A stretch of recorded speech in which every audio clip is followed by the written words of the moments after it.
Oke. Hari ini kita belajar tentang suhu dan kalor. Iya, next Diana, boleh.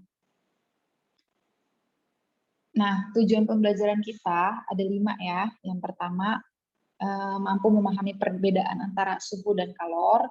Yang kedua, mampu mengetahui satuan dari suhu. Ketiga, mampu mengkonversi skala suhu. Yang keempat, mampu menjelaskan berbagai cara perpindahan kalor. Dan yang terakhir, diharapkan kita mampu mengetahui konsep suhu dan kalor dalam tubuh manusia. Oke, next. Kalor dan temperatur. Nah, di sini ditulisin kalau kalor atau panas. Jadi kalor itu bisa disebut juga panas. Dan dapat diartikan bahwa kalor atau panas merupakan suatu bentuk energi. Nah, di sini juga tertulis kalau semua zat itu mengandung energi panas yang disebabkan oleh gerakan atau getaran partikel, baik itu atom, molekul, atau ion yang menyusun benda tersebut. Nah, jadi kan semua zat itu pasti mengandung energi panas. Nah, ada di zat-zat itu juga terdapat atom, molekul, ataupun ion. Nah, energi panas itu disebabkan adanya gerakan atau getaran partikel yang menyusun benda tersebut. Nah, kita mau bahas satu-satu dulu ya. Bahas mengenai energi panas. Energi panas itu bisa didefinisikan sebagai total energi partikel-partikel penyusun dari suatu zat. Nah, kakak mau kasih pertanyaan. Energi panas itu kan total energi partikel-partikel penyusun zat. Nah, misalkan kakak punya dua besi. Dua besi, yang satu masanya 50 gram, yang satu masanya 100 gram. Nah, besi itu suhunya sama-sama 100 derajat Celcius. Kalau kedua besi itu yang masanya beda tapi suhunya sama, kakak masukkan ke dalam air yang suhunya juga sama, misalnya kakak masukkan ke dalam 100 mili air, suhunya sama ya, suhu airnya dua-duanya. Nah, pertanyaannya, ketika dua besi yang satu 50 gram dan yang satunya 100 gram, dengan suhu 100 derajat Celcius, kakak masukkan ke dalam air 100 mili, suhu akhirnya kira-kira kedua besi itu suhu akhirnya itu sama atau enggak? Menurut kalian? Beda. Beda ya. Beda. Nah, kakak mau kasih tahu kenapa jawabannya beda. Karena karena dua benda yang suhunya sama tapi masanya beda pasti punya energi panas yang berbeda juga. Contohnya kayak tadi ya yang pertanyaan kakak kasih itu. Jadi benda dengan massa besar yang memiliki energi panas lebih besar walaupun suhu benda itu sama dengan benda yang massanya lebih kecil. Jadi walaupun suhunya sama, tapi kalau massa benda tersebut berbeda, hasil dari suhu akhirnya juga pasti berbeda. Intinya, dua benda bersuhu sama tapi massanya beda pasti mempunyai energi panas yang berbeda. Contohnya dari yang tadi itu ya.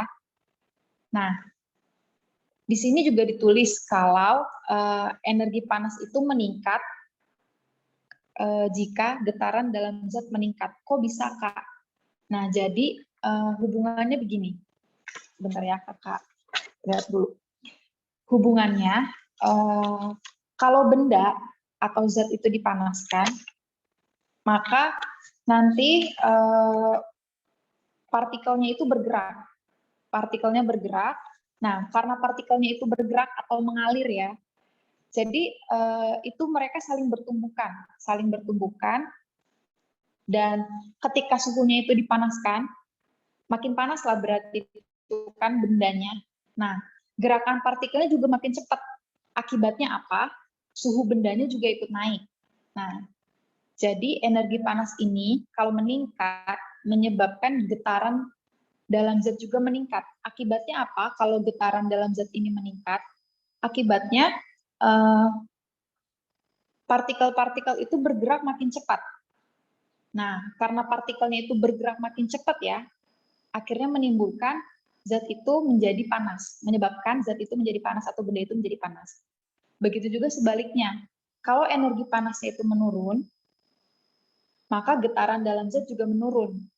Getaran atau gerakan dari partikel suatu benda atau suatu zat itu juga menurun. Nah, akibatnya suhu benda itu juga ikut menurun. Sampai di sini bisa dipahami ya. Nah, sekarang kita masuk dalam penjelasan kalor. Jadi kalor itu, di sini kan dituliskan kalor itu disebut juga panas. Merupakan suatu bentuk energi.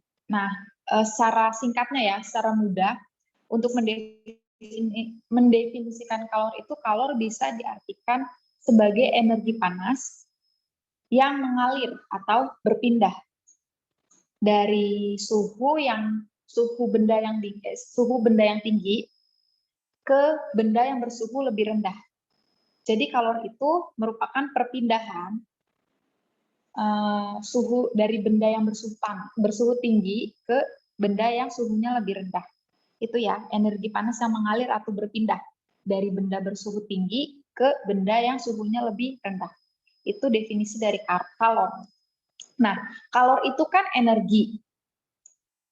Kalor itu energi. Nah, kakak mau kasih contoh dulu, contoh dari kalor supaya bisa lebih dipahami dari definisinya. Misalkan tangan kita nih kan suhunya kisarannya 36 sampai 37,5. Nah, tangan ini kan panas lah, bisa dibilang panas ya misalkan. Kalau kita pegang tembok atau pegang dinding, tangan kita ngerasa dingin nggak? Dingin.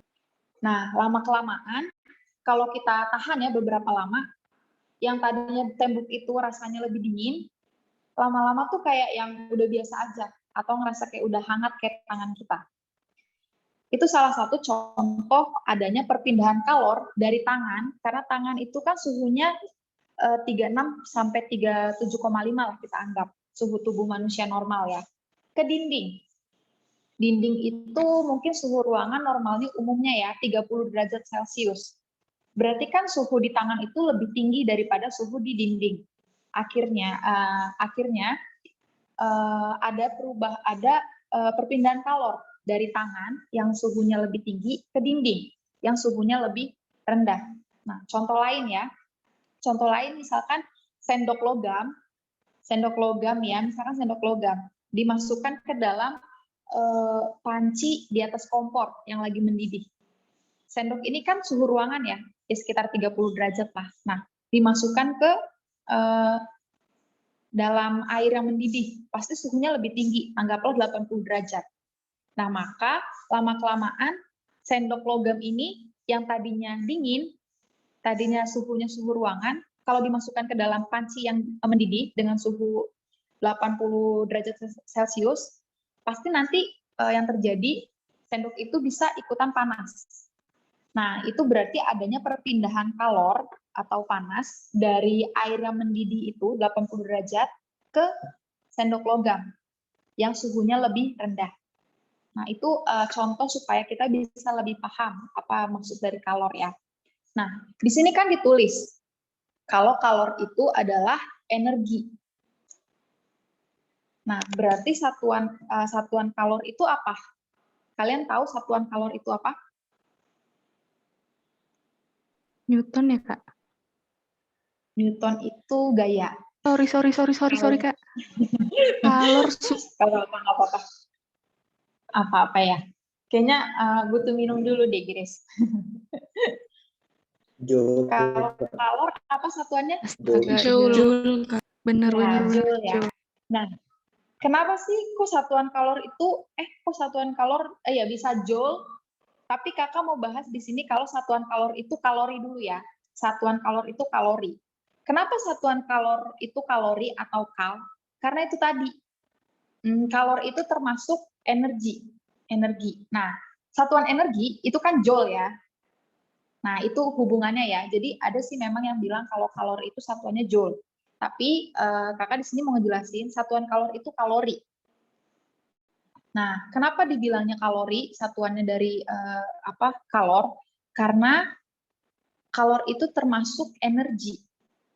Nah, nice to know lah, nice to know. Kalau misalkan satu kalor itu sama dengan 4 4,184 joule atau dibulatkan jadi 4,2 joule. Nah, kenapa joule itu tadi ya? Karena kalori itu termasuk dalam energi. Nah, kalau 1 kalori itu sama dengan 4,2 joule, maka nice to know juga 1 joule itu sama dengan 0,239 atau dibulatkan jadi 0,24 kalori. Nah, apa sih maksudnya dari satu kalori itu? 1 kalori itu bisa kita definisikan sebagai energi yang dibutuhkan untuk memanaskan suhu 10 gram 1 gram air menjadi 1 derajat lebih besar, 1 derajat Celcius lebih besar. Jadi 1 kalori itu bisa kita definisikan sebagai energi yang dibutuhkan untuk menaikkan suhu 1 gram air sebesar 1 derajat Celcius. Bisa dipahami ya? Jadi 1 kalori itu adalah energi yang dibutuhkan untuk menaikkan suhu 1 gram air menjadi naik 1 derajat Celcius dari suhu awalnya. Nah, sekarang kakak mau kasih pertanyaan. Kalau misalkan kakak punya 10 gram air, misalkan 10 gram air, nah berapa kira-kira kalori yang dibutuhkan untuk menaikkan suhu 1 derajat Celcius lebih tinggi dari suhu sebelumnya?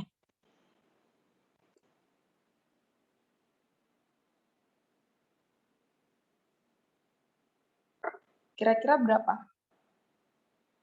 Tadi kan 1 kalori itu energi yang dibutuhkan untuk menaikkan suhu 1 gram air menjadi 1 derajat Celcius. Lebih tinggi dari suhu awal. Nah, sekarang kalau misalkan 10 gram air, kakak bilang ya, 10 gram air, kakak mau naikin nih suhunya 1 derajat dari suhu sebelumnya. Berarti energi yang dibutuhkan atau kalori yang dibutuhkan itu berapa? 10 ya, kalori. 10 ya. Betul, 10 ya. Karena perbandingannya cuma 1:1 doang. Oke, bisa dipahami berarti ya? Bisa, Kak. Oke, sekarang boleh di next.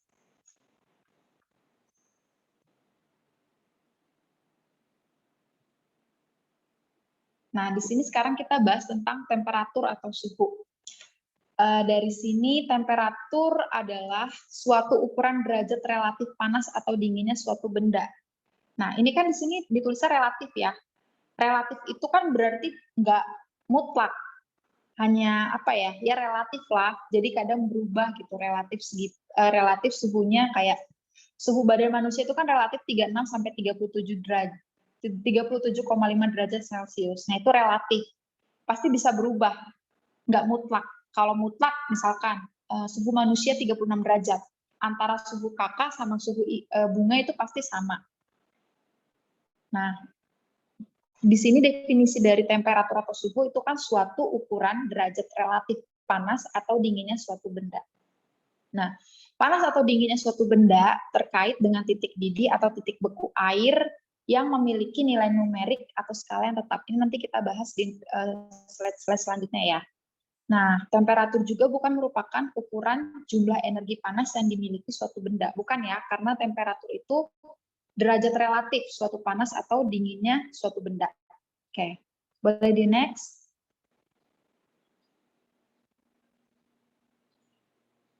Next lagi.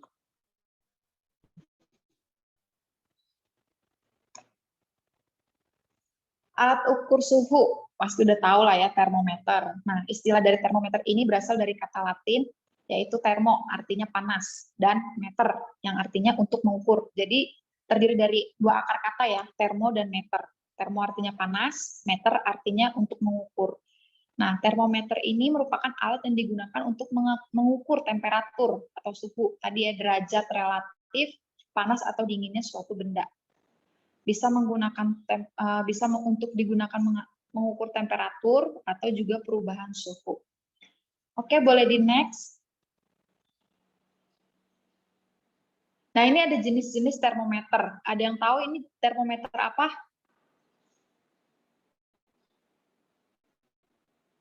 Yang dimasukin ke dalam itu Kak, telinga. Apa tuh? Iya, betul. Yang diukurnya lewat itu ya, daun telinga, lubang telinga.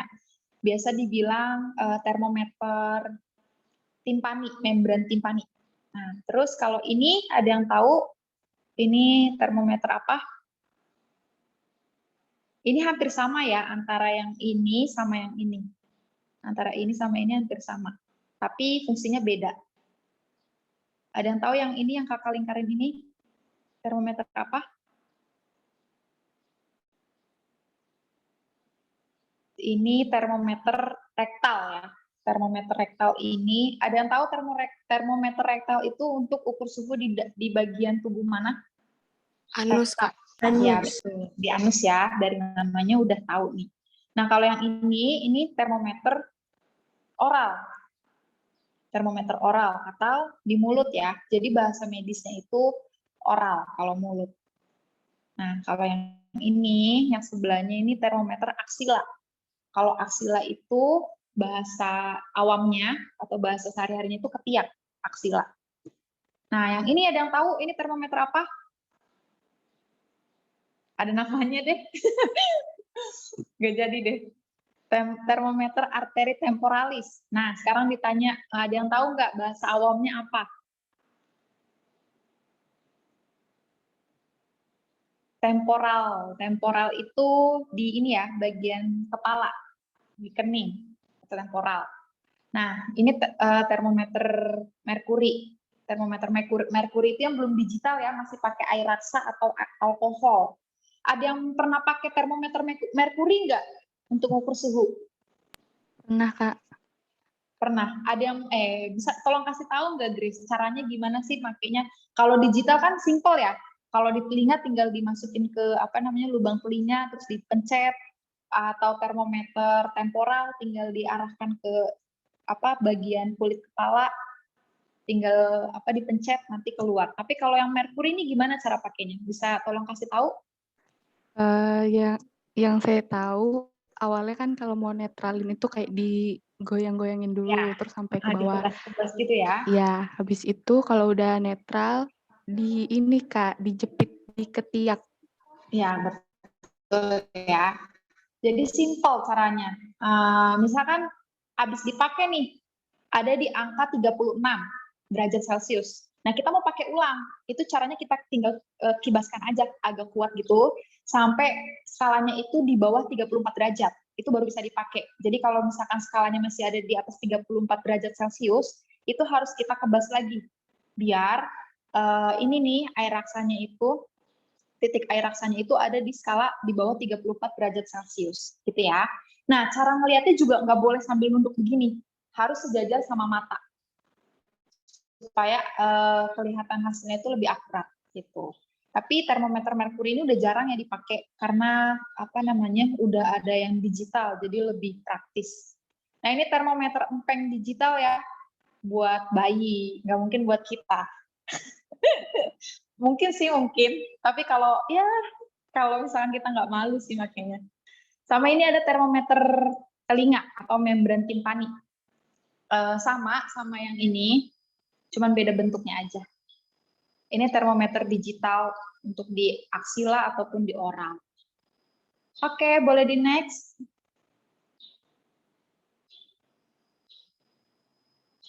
Nah, termometer ini berdasarkan skala temperatur. Nah, kalau Celcius ini kan maupun Celcius, Reaumur, Fahrenheit atau Kelvin, itu dia pasti punya titik tetap atas sama titik tetap bawah. Ini ya titik tetap atas. Mana nih nggak keluar? Titik tetap atas sama titik tetap bawah. Nah, bisa dilihat kalau misalkan titik tetap bawah dari termometer Celcius itu ditetapkan dari suhu es dari air murni. Suhu es dari air murni. Ditetapkan 0 derajat. Kelihatan. Oke, nah ini ya titik tetap bawahnya itu kalau dari Celcius itu berdasarkan titik beku es, suhu es 0 derajat Celcius. Nah, kalau titik tetap bawahnya, titik tetap atasnya itu diukur dari suhu air murni yang mendidih. Jadi suhu air murni mendidih kalau berdasarkan skala Celcius itu 100 derajat Celcius. Nah, kalau termometer Reaumur itu titik tetap bawahnya itu berdasarkan titik lebur es. 0 derajat Celcius Reaumur 0 derajat Celcius Reaumur kan. 0 derajat Reaumur. Nah, kalau titik tetap atasnya itu berdasarkan titik didih air juga, tapi dalam skala Reaumur, yaitu 80 derajat Reaumur. Nah, kalau termometer Fahrenheit itu titik bawahnya itu diukur berdasarkan campuran es dan garam, yaitu 30 derajat Fahrenheit. Kalau suhu titik tetap atasnya itu berdasarkan air yang mendidih. Kalau dalam skala Fahrenheit itu 212 derajat Fahrenheit. Nah, kalau Kelvin ini sama kayak Celcius ya. Titik tetap bawah sama atasnya tuh sama. Titik tetap bawahnya 0 derajat, titik tetap atasnya juga 100 derajat Celcius tapi. Nah, dijadikan Kelvin titik tetap bawahnya. Titik tetap bawahnya itu kan berdasarkan es ya, suhu es. Itu kalau di Celcius kan 0 derajat Celcius. Kalau di Kelvin 273 derajat Kelvin. Nah, kalau titik tetap atasnya itu berdasarkan air yang mendidih. Kalau di Celcius itu kan tadi 100 derajat Celcius. Tapi kalau dijadikan Kelvin itu 373 Kelvin. Jadi, bisa kita simpulkan kalau 0 derajat Celcius itu sama dengan 273 Kelvin. Dan kalau 100 derajat Celcius itu sama dengan berapa ini? Berarti 373 Kelvin. Ya, betul. Jadi 100 derajat Celcius itu setara dengan 373 derajat Kelvin. Nah, berarti kalau minus 273 derajat itu berarti sama dengan 0 derajat Celcius ya. Jadi Kelvin sama Celcius itu sama. Oke. Boleh di next?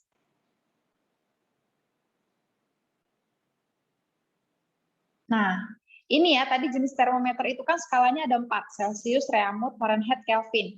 Yang paling umum digunakan dalam dunia keperawatan itu Celcius. Tapi dalam satuan internasionalnya apa? Dia masih ingat kemarin besaran? Kelvin. Nah, Kelvin ya, itu satuan internasionalnya. Nah, ini tadi ya titik beku airnya itu kan kalau Celcius 0 derajat, Reaumur 0 derajat, terus kalau Fahrenheit 32 derajat, terus kalau Kelvin 273. Titik didihnya kalian juga bisa lihat kalau Celcius 100, Reaumur 80 derajat, Fahrenheit 212 derajat Fahrenheit, dan Kelvin 373. Nah, ini range skala. Range skala itu dapat dari mana ini? Ada yang bisa kira-kira ini 180, 180, 100 itu dapat dari mana? Dari mana? Dari titik didih air dikurang titik beku air, Kak. Oke, betul ya. Jadi range skala ini dihasilkan dari pengurangan antara titik didih air sama titik beku air. Dihasilkanlah 100, 80 dikurang 80 berarti range skalanya 80. Artinya apa sih? Nah, artinya nih ya, berarti kalau skala Celcius ini punya 100 skala. Jadi kalau misalkan termometer Reaumur ini punya 80 skala. Fahrenheit punya 180 skala. Kelvin punya 100 skala. Nah, dari angka-angka yang besar ini ya, ratusan sama puluhan ini, kita sederhanakan. Caranya gimana? Dia disederhanakan. Caranya sama-sama bagi berapa nih? 20, Pak. Ya, betul. Sama-sama dibagi 20 ya. Jadi nggak boleh nih yang 100 dibagi 20. Nah, yang 80 dibagi 40. Itu nggak boleh ya. Jadi nggak perbandingan nanti. Oke. Nah, didapatkan hasil ini. 5, 4, 9, 5. Itu ya, dari penyederhanaan range skala masing-masing termometer ini. Nah, boleh di next. Nah, ini yang agak ribet ya Kak, kamu jelasinnya. Jadi, ini kan ada rumus-rumus ya untuk konversi nanti, konversi suhu. Ada yang tahu nggak? Ini tuh rumusnya dapat dari mana, asal usulnya gitu. Ini misalkan dari Fahrenheit kita mau konversi ke Celsius, pakai rumusnya ini. Temperatur Celsius sama dengan 5/9 dikali, dibuka kurung, temperatur Fahrenheit dikurang 32, tutup kurung. Ini dari mana nih rumus-rumus ini? Ada yang tahu? Atau sebatas, ya udah itu emang udah rumusnya kayak gitu, hafal matinya kayak gini. Bagus kalau misalkan kalian bisa hafal ya rumus ini. Nah, kakak cuma pengen kalian tuh tahu adanya rumus ini tuh dari mana gitu, asal usulnya, asal usul ya. Jadi biar lebih pemahamannya lebih lebih dalam kalau untuk tentang temperatur ini. Nah, boleh di slide sebelumnya nggak? Nah, jadi yang harus diperhatikan ya, yang harus kalian perhatikan itu ini. Titik beku sama bukan titik beku, maaf. Yang harus kalian perhatikan, iya titik beku yang harus kalian perhatikan. Sama ini perbandingan skala yang harus kalian ingat. Perbandingan skala, oke? Kalian boleh catat ini dulu, titik beku air dari masing-masing skala temperatur sama perbandingan skalanya supaya nanti waktu pembahasan bisa sama-sama lihat catatannya.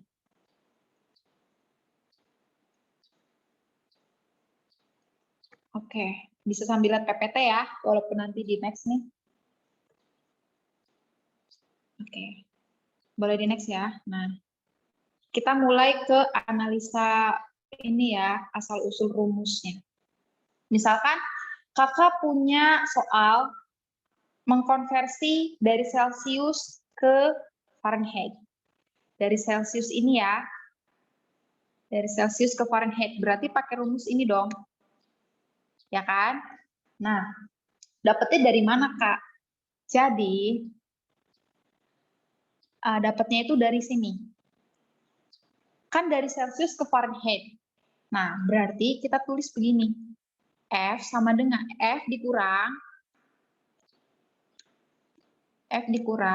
aduh ini susah. Ini deh kakak foto ya, kakak kirim ke grup. Ntar kita sama-sama lihat foto yang kakak kirim.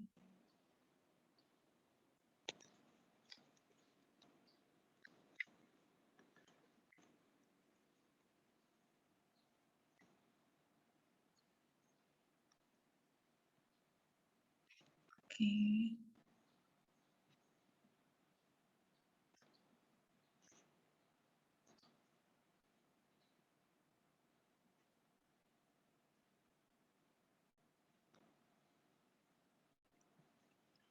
Dah, boleh dilihat ya.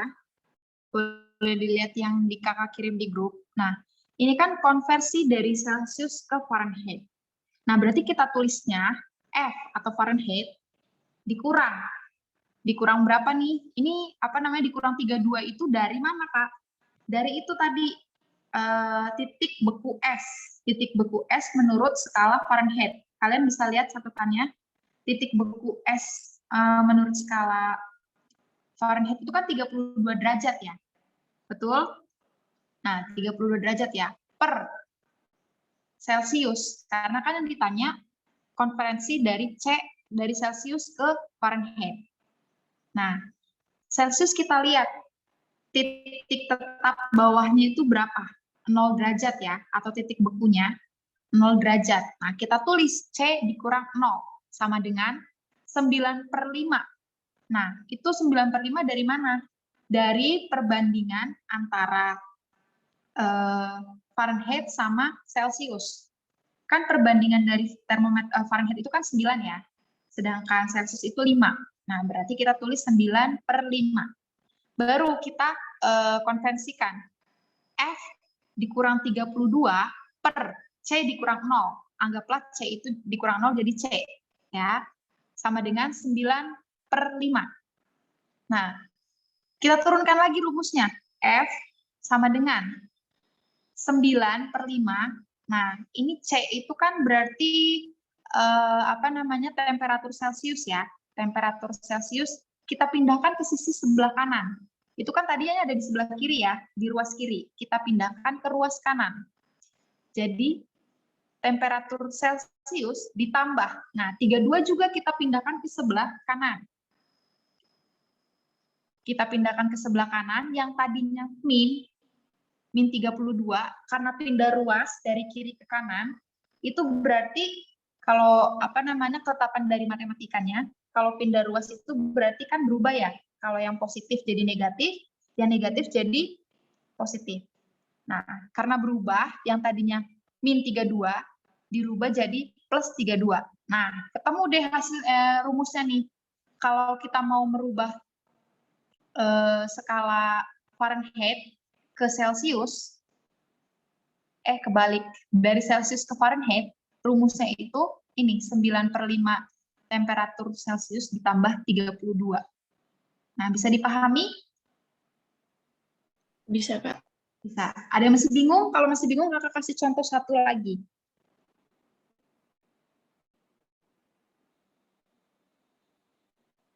Satu lagi lah ya. Oke, satu lagi.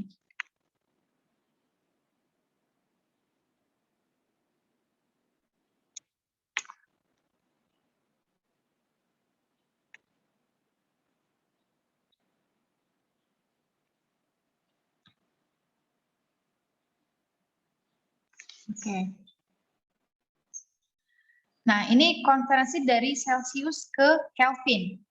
Berarti yang harus kita perhatikan titik beku dari Kelvin sama Celsius. Nah, yang pertama ditulis itu Kelvin ya. Nanti baru Celsiusnya. Jadi kalau yang ditanya dari C ke K, berarti K dulu yang kita perhatikan, baru C-nya. Begitu juga sebaliknya ya. Kalau ditanya dari R ke F, berarti yang kita perhatikan F dulu, baru R. Nah, kita lihat dulu titik beku dari derajat Kelvin. Berapa? 273 ya.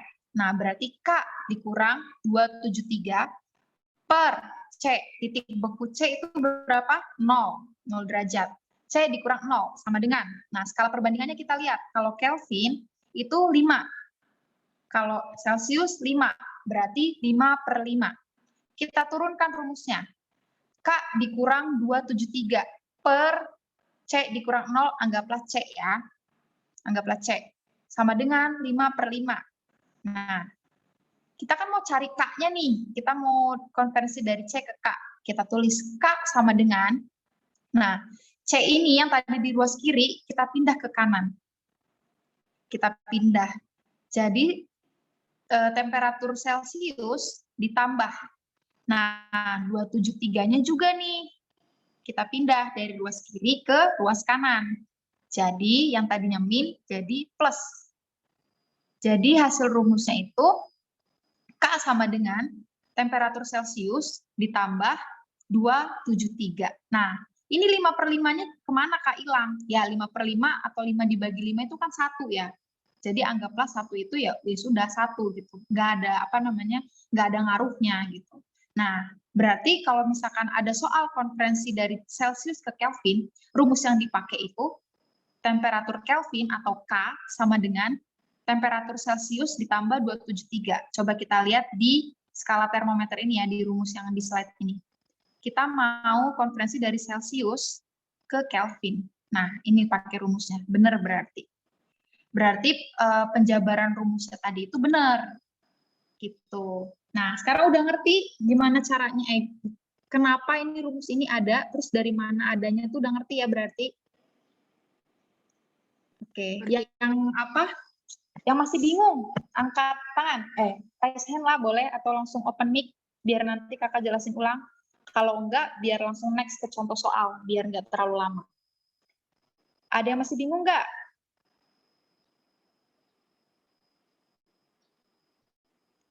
Ada nggak nih? Nggak ya? Semua ngerti? Jessica, Jennifer, Jana Ngerti, Kak. ngerti? Ngerti. Oke, mantap. Bisa lah ya. Oke, boleh di next.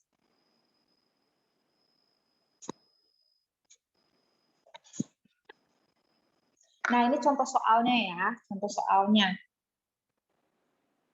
Suhu tubuh pasien dalam skala Celcius menunjukkan 39 derajat Celcius. Bila dikonversi ke dalam skala Fahrenheit adalah, ini cara pengerjaannya ya. Bentar, kakak semalam tuh tulis.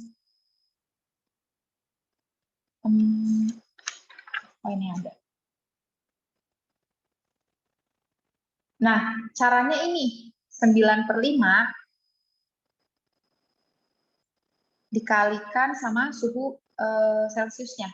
Baru ditambah 32. 9/5 dikali 39 tambah 32. Nah, karena ini nggak ditanda kurung dulu ya, berarti pengerjaannya 9/5 dikali 39 dulu. Nanti hasilnya baru ditambahkan 32.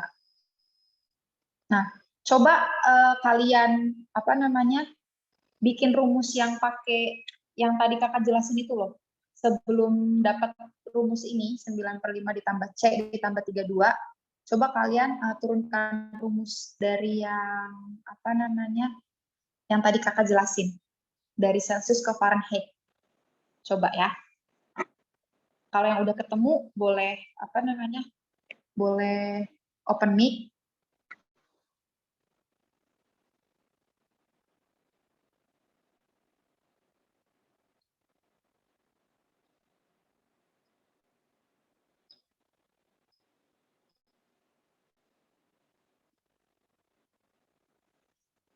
Maksudnya ini gimana ya, Kak? Jadi kan ini rumus untuk untuk mengkonversi dari Celcius ke Fahrenheit itu kan F sama dengan 9/5 dikali C ditambah 32. Nah, kakak mau mastiin nih ke kalian udah paham atau belum tentang penjabaran rumusnya. Jadi coba kalian pakai rumus yang tadi kakak ajarin. Jadi ketika dari C ke F, F itu kan kita perhatikan berarti F-nya dari titik beku skala Fahrenheit. Titik bekunya berapa? 32, berarti F dikurang 32 per C dikurang 0. Nah, jadi kalian turunin dulu tuh rumusnya sampai dapat rumus ini, terus hasilnya juga ini. Bisa dipahami nggak? Bisa, Kak. Kak, jadi kalau misalnya hasilnya kan 9/5 tes ditambah 32, itu nggak perlu dijumlahin lagi? Gimana? 9 9/5, maksudnya Fahrenheit sama dengan 9/5 TC ditambah 32. Iya. Itu nggak perlu dijumlahin apa dijumlahin lagi? Ya, boleh dijumlahin. Jadi hasilnya sama atau enggak nih sama yang ini. Oke, Kak. Oke, coba ya.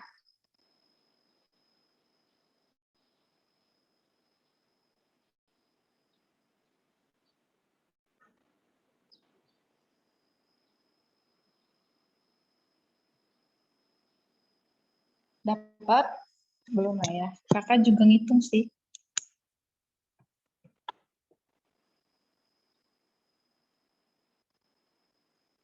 Dari Celcius ke Fahrenheit ya. Berarti F dikurang titik beku F. Berapa? Kemudian per C atau Celcius dikurang titik beku dari Celcius. Sama dengan skala perbandingan F itu 9. Udah, Kak. Udah, oke. Delaya boleh foto terus kirim ke grup. Iya, Kak. Oke.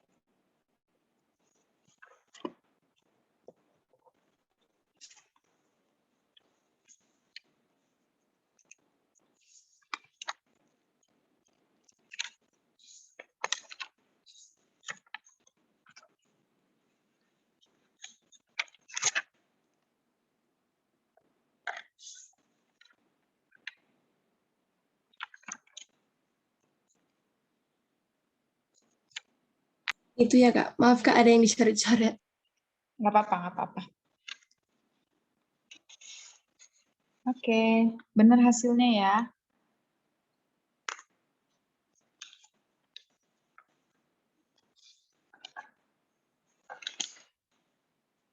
Ini kakak kirim punya kakak ya, yang udah berdasarkan sama rumus. Yang lain ada yang udah dapat?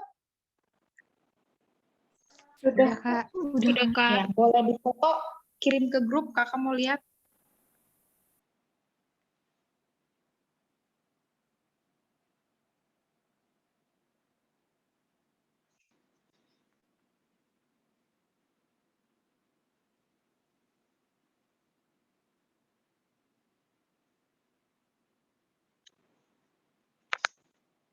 Yang punya Delaya udah bener kok.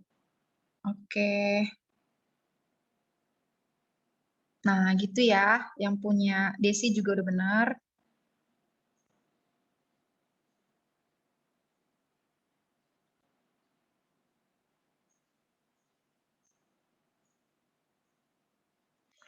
Ya, jadi kalau menurut kakak, rumus ini lebih gampang untuk diingat sih.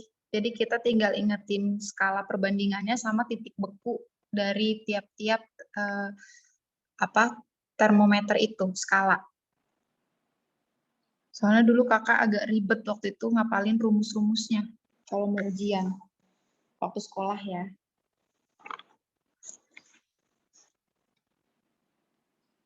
Oke, jawabannya sama semua nggak? Bisa dijelasin Kak? Ya? Kenapa? Bisa dijelasin.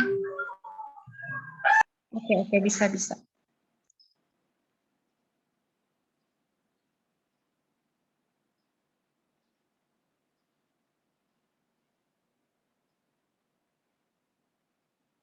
Oke, punya Desi juga ya. Nah, jadi gini, kalau misalkan dalam contoh soal ya, kakak lihat punya Desi nih. Yang lain udah bener juga kok. Nah, ini kan yang ditanya dari Celsius ke Fahrenheit. Jadi titik beku dari skala Fahrenheit itu kan 32 derajat ya.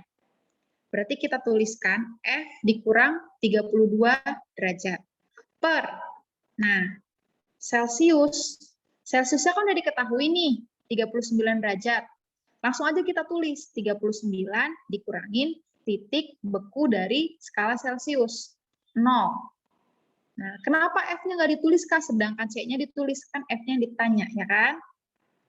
Nah, sama dengan perbandingannya, kita lihat skala perbandingannya. Kalau skala Fahrenheit itu berapa? 9. Kalau skala Celsius itu berapa? 5. Jadi, F dikurang 32 per 39 dikurang 0 sama dengan 9 per 5. Kita turunkan rumusnya ya, sambil lihat jawaban dari Desi ya. F dikurang 32 per 39 dikurang 0 berapa? 39 dong ya, 39. Sama dengan 9 per 5. Nah, kita cari nih F-nya. F sama dengan 9 per 5 dikali, nah ini kan 39 itu kan masih di sisi kiri. Kita pindah ke sebelah kanan. Jadi yang tadinya di bawah nih, kita naikin. Dibagikan itu per, kita naikin jadi dikali. 9 per 5 dikali 39. Nah, 32-nya juga yang tadi masih ada di sisi kiri, kita pindah ke kanan. Nah, kalau pindah penjumlahan atau pengurangan ini ya, minus, kita ubah jadi plus. Kalau plus, kita ubah jadi minus, gitu ya. Jadi dapatnya F sama dengan 9 per 5 dikali 39 ditambah 32. Nah, kalau misalkan ada soal kali sama tambah, itu kan kalau matematika harus kali-kalian dulu kan yang dikerjakan pertama. Ini juga. Jadi 9 per 5 dikali 39. Hasilnya 70,2 ya. 39 dikali 9, 351 dibagi 5. Hasilnya 70,2. Baru ditambah 32. Hasilnya 102,5. Fahrenheit. Bener ya? Gimana tadi yang minta dijelasin ulang siapa? Desi. Dini ya? Gimana Dini? Udah ngerti belum? Udah, Kak. Oke. Yang lain clear ya? Oke, boleh kita next. Ini contoh soalnya, kalian bisa pelajari sendiri ya. Yang penting kalian tahu, kalau kalian udah tahu rumusnya, udah tahu apa namanya dasar rumusnya, itu pasti untuk contoh soal ya bisa lah. Nah, coba nih kakak mau minta tolong nomor 1 tolong dikerjain sama Hosea, yang kedua Deta, yang ketiga Dini, yang keempat Jana, yang kelima Jessica.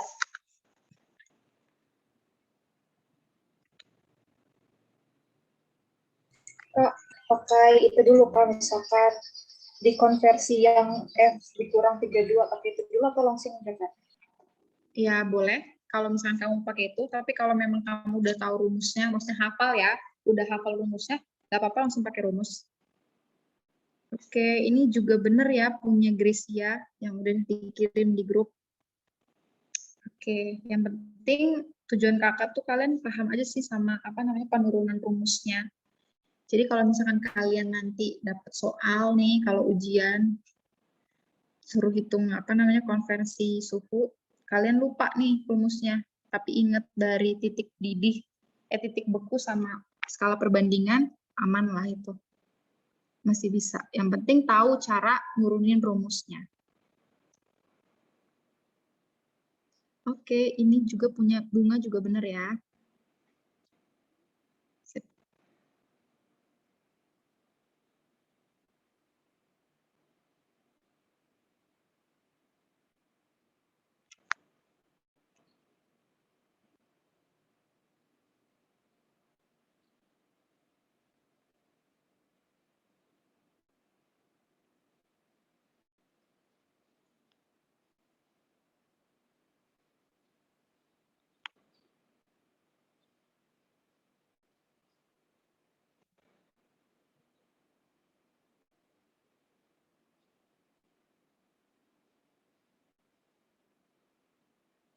Oke, nomor 1 tadi dapat nggak?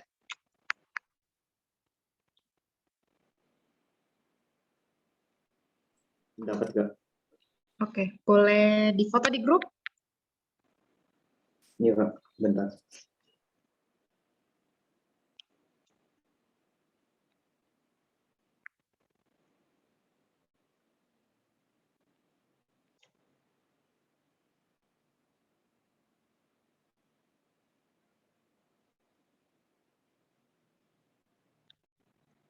Oke.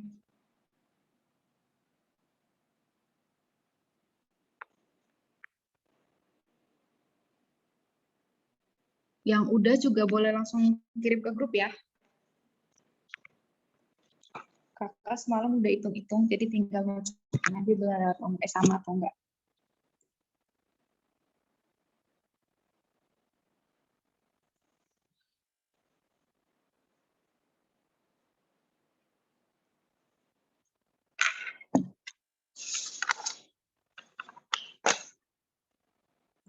Oke, punya Deta soal nomor 2 ya. Oh, Deta langsung ya, 9/4. Oke, punya Deta bener ya. Punya Hosea Punya saya pakai itu cara. salah itu Mbak. Harusnya 120. Oh iya, nggak apa-apa. Agak jauh bedanya ya. Ya Kak. Nggak Salah apa-apa. tulis. Oke, 4/5.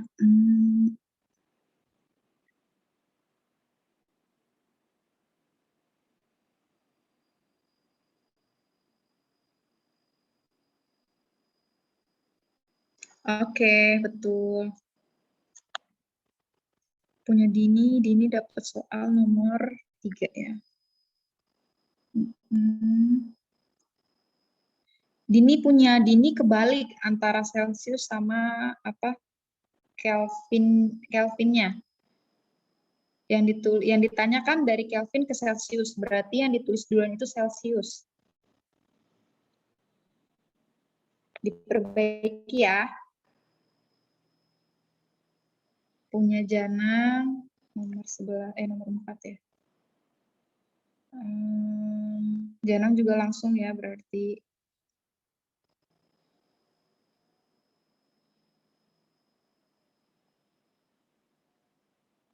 Enggak deh. Oke, benar juga 11,67 ya. Minus. Ini punya Jessica. 200 derajat. Oke, langsung ya. Oke, benar. Punya Dini. Dini bisa diperbaiki, Dini.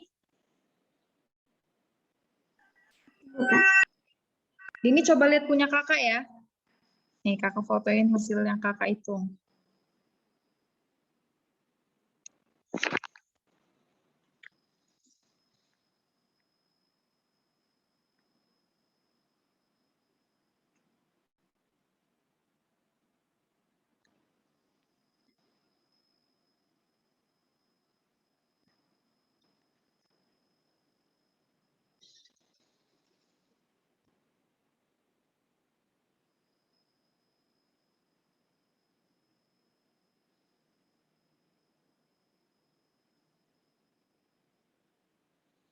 Oke, Dini bisa dipahami nggak?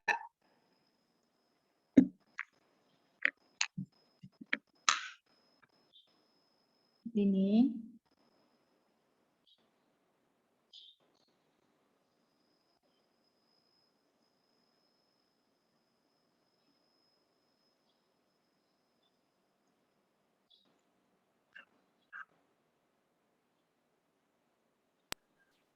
Baru Mas. Kenapa, Dini?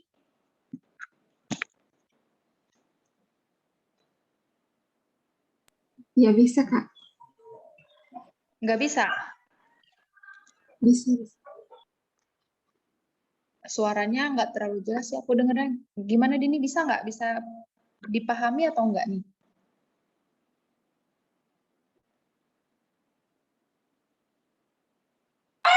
Bisa, Kak. Oke. Pokoknya nanti kalau misalkan masih bingung, itu ya, japri kakak ya, biar kita pahami lagi secara personal, nggak apa-apa. Oke, yang lain nggak ada kendala ya sama perhitungannya? Udah ngerti semua? Oke, kalau gitu boleh di next ya. Oke, di next. Nah, ini ya variasi suhu tubuh.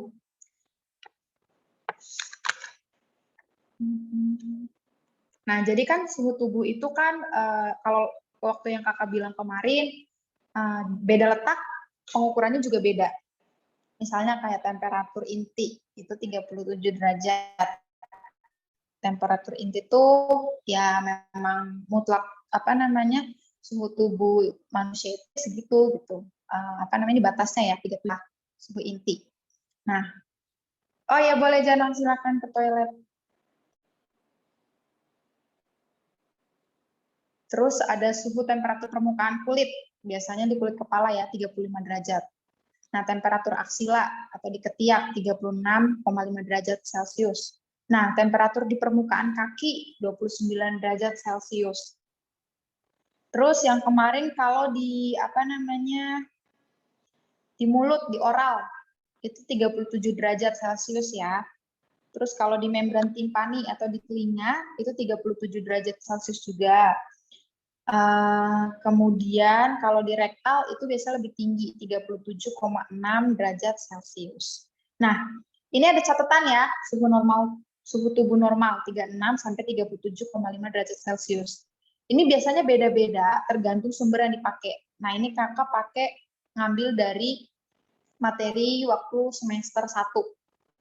Dosen kakak ngasih taunya kalau dia pakai sumber yang ini, suhu tubuh normal manusia 36 sampai 37,5 derajat. Nah, di sini juga ada catatan, suhu paling rendah berada di area ekstremitas tubuh. Nah, ekstremitas itu anggota gerak. Anggota gerak manusia kan ada tangan sama kaki ya. Jadi ekstremitas tubuh bagian atas itu tangan, ekstremitas tubuh bagian bawah itu kaki. Pertanyaannya kenapa sih kok di area ekstremitas tubuh itu suhunya rendah nih kayak gini ya, berarti permukaan kaki kok beda sendiri, 29, jauh banget bedanya. Nah, karena bagian ekstremitas itu ternyata bagian yang paling sedikit mendapat pasokan darah. Apa hubungannya darah sama regulasi dari suhu tubuh? Jadi darah itu selain mengandung oksigen ya, darah itu fungsinya juga untuk mengatur suhu tubuh. Jadi berhubungan ya. Jadi daerah ekstremitas itu bagian yang paling sedikit mendapat pasokan darah di ujung atau di jari kaki. Itu paling paling cepat ngerasain dingin. Karena apa? Karena dia jauh dari jantung. Loh, apa hubungannya Kak? Kan di jantung itu kan pompa darah ke seluruh tubuh. Iya, tapi kan kaki sama jantung kan jaraknya cukup jauh ya. Jadi pasokan pasokan darah yang dipompa ke jantung dari jantung ke ekstremitas bawah atau kaki, ujung-ujung kaki itu nggak sebanyak darah yang terpompa di bagian kepala ataupun di bagian badan-badan yang lain. Jadi temperatur aksila itu jauh banget bedanya sama permukaan kaki temperaturnya. Aksila 36,5 sedangkan temperatur permukaan kaki itu 29. Karena itu ya, ekstremitas itu diulangi bagian yang paling sedikit mendapat pasokan darah. Ujung atau jari-jari kaki itu paling cepat terasa dingin karena dia itu jauh dari jantung. Karena jantung itu kan sebagai pemasok darah. Jadi kalau misalkan kaki itu jauh dari jantung sebagai pusat pemasok darah, akhirnya ujung-ujung kaki itu lebih cepat terasa dingin. Biasa Kakak suka ngalamin kalau di ruangan AC. Jari-jari tangan sama jari-jari kaki itu lebih cepat kerasa dingin. Apa karena grogi juga nggak tahu sih. Oke, ini bisa dipahami ya? Oke. Janang udah selesai dari toilet belum ya?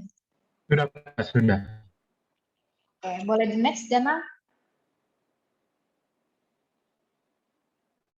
Nah, sekarang kita masuk ke transmisi kalor. Transmisi kalor itu ya secara sederhananya transmisi itu kan berarti perpindahan kalor ya. Nah, kalor ini berpindah melalui medium. Medium itu bisa diartikan sebagai perantara yang dapat menghantarkan panas dengan baik, disebut konduktor. Nah, konduktor tahu ya, berarti konduktor itu adalah medium yang dapat menghantarkan panas dengan baik. Itu konduktor. Contohnya apa? Yuk, yang jawab, aku kasih coklat. Kalau udah nyampe dorm tapi. Apa contoh dari bahan konduktor apa ya? Besi, pakai sendok. Iya, betul. Jadi contohnya besi atau logam ya. Besi, tembaga, perak, emas. Nah, itu contoh dari konduktor. Aluminium.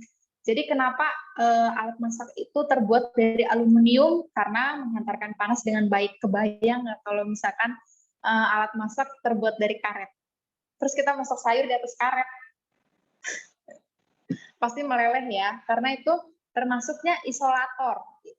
Nah, karena konduktor itu kan bahan atau medium yang dapat menghantarkan panas dengan baik, itu konduktor. Kalau isolator berarti kebalikannya. Kalau isolator itu adalah medium yang tidak dapat menghantarkan panas dengan baik. Contohnya tadi ya karet, terus apa? Plastik, apalagi ya? Kain, itu nggak bisa ya. Kain nggak bisa. Bakar. Oke, nah kalor, definisi kalor tadi ya, energi panas yang mengalir dari suhu yang lebih tinggi ke benda suhu yang lebih rendah. Ini juga kalian harus ingat nih. Kalor ini selalu mengalir dari daerah yang suhunya lebih tinggi ke suhunya lebih rendah. Contohnya tadi ya, kalau sendok dimasukkan ke air mendidih, yang tadinya sendoknya dingin, lama-lama ikutan panas. Nah, semakin rapat susunan partikel pada suatu zat, maka akan semakin cepat panas ditransmisikan atau dihantarkan dari sepanjang zat tersebut. Ya contohnya kayak aluminium ya, susunan partikelnya itu kan lebih rapat. Jadi apa namanya panas dari api kompor itu lebih cepat dihantarkan ke aluminiumnya. Oke, boleh di next.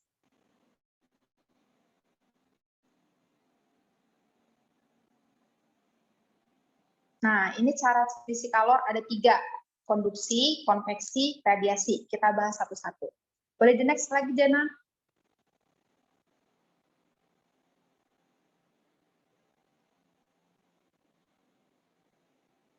Nah, konduksi yang pertama ya.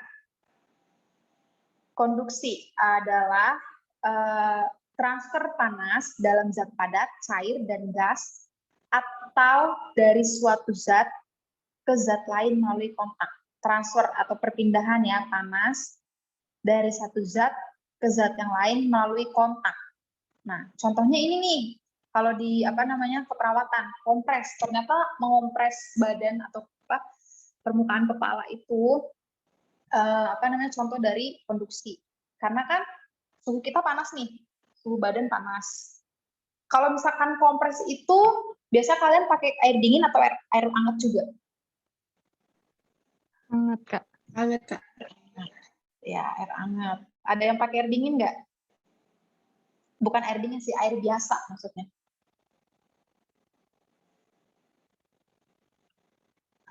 Keliru ya, harusnya kalau misalkan kita badannya demam, suhu badan kita itu panas, itu berarti kita harusnya kompresnya pakai air dingin. Nah, kenapa?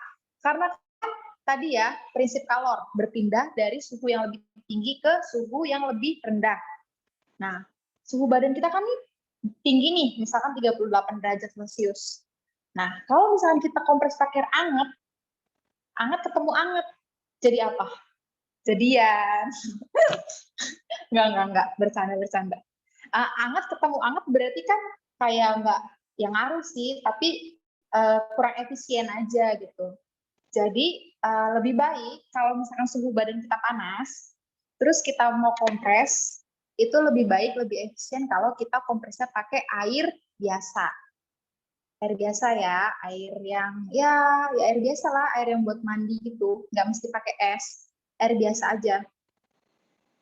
Nah, itu contohnya ya, karena konduksi itu merupakan transfer panas dari satu zat ke zat lain melalui kontak. Kontaknya apa?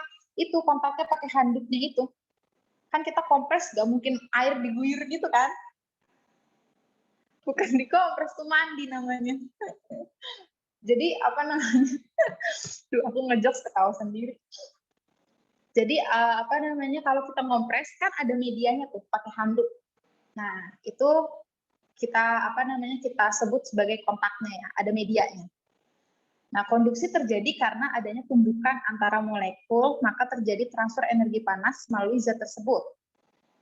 Transfer panas ini terjadi dengan cepat pada logam yang merupakan konduktor panas yang baik. Nah, tadi ya, logam itu kan sifatnya konduktor, penghantar panas yang baik. Nah, ini contohnya nih, besi nih ya, kita bakar di atas kompor misalkan, terus kita pegang pakai tangan begini. Apa yang terjadi? Tangannya juga ikutan panas lama-lama ya. Karena itu di dalam suatu zat atau benda itu kan ada partikel nih. Nah, kalau partikelnya ini dipanaskan,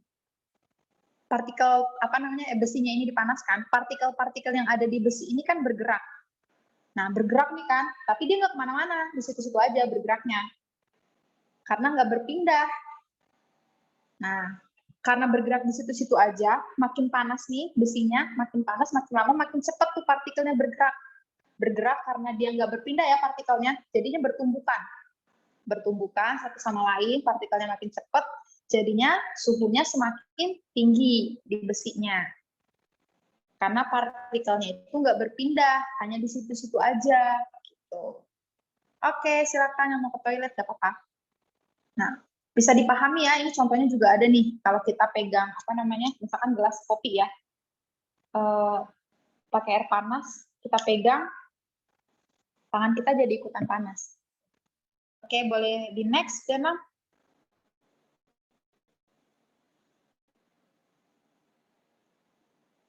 Nah, sekarang kita ke konveksi. Oh ya, konduksi. Tadi konduksi ya kakak bahas sedikit. Kalau misalkan kalian demam nih, kira-kira bagus gak kalau pakai selimut yang terlalu tebal? Enggak. Enggak ya. Karena kalau misalkan kita pakai selimut selimut yang tebal, itu bagus sih. Tapi kan kondisi kita lagi demam, bukan kita lagi kayak kedinginan di puncak gitu. Jadi badan itu kan panas. Nah, kalau kita pakai selimut yang tebal, panas di badan kita yang harusnya tadinya dikeluarin nih dari kulit kan, atau dari urin misalkan, dari kulit lah, pastikan keluar tuh panas-panasnya. Nah, tapi kalau kita pakai selimut yang tebal, akhirnya panasnya itu kayak nggak bisa keluar, terjebak gitu di badan kita karena ditutup sama selimut. Jadi kalau misalkan kita demam tapi kita ngerasa dingin, pakai selimut yang jangan terlalu tebal. Pakai bajunya juga, pakai baju yang bisa nyerap keringat atau pakai baju yang jangan yang terlalu tebal gitu. Disesuaikan supaya panasnya itu bisa keluar dari badan. Nah, itu ya. Oke, boleh ini ya konveksi. Konveksi merupakan sebuah peristiwa perpindahan energi panas yang merambat melalui suatu zat yang disertai dengan perpindahan zat tersebut. Nah, kalau konduksi tadi itu kan perpindahan zat tanpa disertai adanya perpindahan zat tersebut. Jadi ketika besinya dipanaskan, partikel-partikel di besi itu kan dia nggak berpindah, hanya saling bertumbukan aja tuh. Tapi kalau konveksi, itu disertai dengan perpindahan zat tersebut. Nah, contohnya apa? Misalkan, kita pernah ngerebus air pasti ya, kita masak mie itu kita tunggu mendidih, itu kan pasti ada kayak gelembung-gelembung air ya nanti kalau udah mendidih kan kayak gelebek gitu-gitu. Nah, itu kalau misalkan kita panasin air di panci. Bagian air yang duluan panas tuh mana? Bagian atas atau bawah? Bagian bawah. Pasti ya bagian bawah ya, apinya kan di bawah soalnya. Nah, bagian bawah yang lebih dulu panas. Nah, air bagian atas itu bakal panas setelah dia mendapat kalor dari api. Nah, partikel air itu kan nanti memuai tuh karena dia kena panas, partikel yang air di bagian bawah itu memuai. Jadi, yang air di bagian bawah panci itu partikelnya setelah memuai dia jadi lebih ringan. Karena lebih ringan, ada tuh gelembung air yang naik-naik ke atas. Nah, itu jadi gelembung yang naik ke atas itu bertukeran sama yang atas. Yang atas itu airnya turun ke bawah. Emang nggak bisa dilihat mata gitu sih, tapi ini penjelasan secara itunya ya, secara sainsnya gitu. Ketika kita memanaskan air yang paling bawah itu kan yang panas duluan. Nah, karena ada perpindahan kalor dari api ke air yang bagian bawahnya itu ya. Nah, jadi setelah panas, partikel airnya itu memuai. Jadi, berarti lebih ringan. Karena ringan, dia naik ke atas lewat gelembung-gelembung airnya itu bentuknya ya gelembung-gelembung air. Nah, air yang ada di bagian atas itu turun ke bawah. Jadi kayak kayak tukeran tempat gitu. Yang bawah naik ke atas, yang suhunya lebih suhunya lebih dingin dari yang di bawah, itu turun ke bawah. Nah, baru itu terjadi air mendidih itu ya. Jadi kalau misalkan digambarin tuh kayak airnya tuh muter-muter gitu. Yang bawah naik ke atas, yang atas turun ke bawah kayak gitu. Nah, bertukar-tukar tuh partikel airnya, yang dingin ke bawah itu tadi kan, yang dingin ke bawah, yang panas naik ke atas. Nah, itu membentuk sebuah aliran yang disebut ini arus konveksi. Nah, itu contoh dari perpindahan atau transmisi kalor secara konveksi. Contoh lainnya apa nih? Nah, ini ya, ada gambar angin darat sama angin laut. Nah, kalau angin laut itu biasanya terjadinya siang hari atau malam, angin darat.